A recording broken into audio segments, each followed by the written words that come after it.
моя, наверное, мечта на 2022 год — это как можно больше путешествовать, знакомиться с большим количеством людей и уже начать работать по специальности. Вот, этого я очень хочу.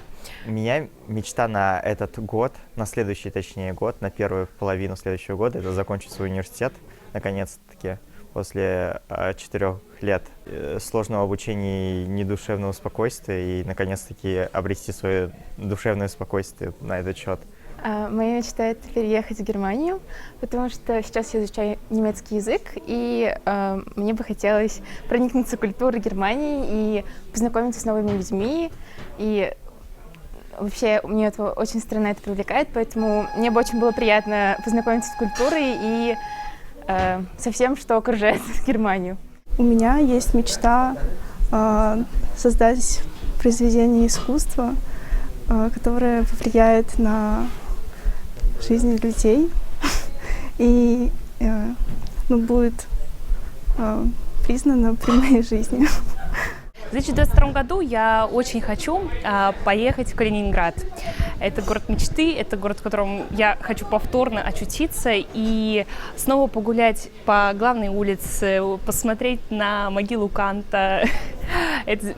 Потому что в первый раз это очень впечатлило меня, и надеюсь, что летом, после сессии летней, будет возможность очутиться там вновь и покушать, конечно же, круассанов на площади в Калининграде. На наступающий 22 год у меня мечта реализовать себя, а также посещать штаб татар, завести больше знакомств внутри нашей национальности. Я мечтаю стать хорошим юристом, разбираться в своей сфере отрасли права, а также я мечтаю выучить 2 или 3 языка, из которых первые 2 я хотела бы выучить — это английский и татарский язык.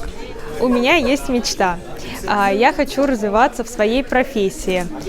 Специалиста по связям с общественностью. Мне очень интересно создавать новое, узнавать, общаться с разными людьми. И я хотела бы совершенствовать свои профессиональные навыки.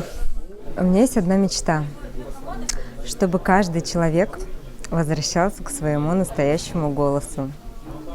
Это так здорово, когда открывается вот этот невероятный потенциал,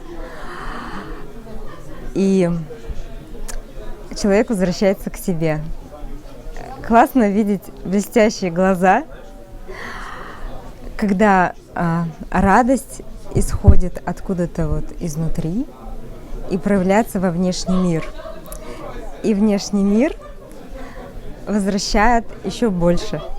Я считаю, что мечта каждого человека должна быть недостижимой, и тому пример огромное количество звезд, которые ставили мечты, которые они достигли, и после этого у них пропадал смысл жизни. И, как по мне, правильная мечта должна быть недостижима.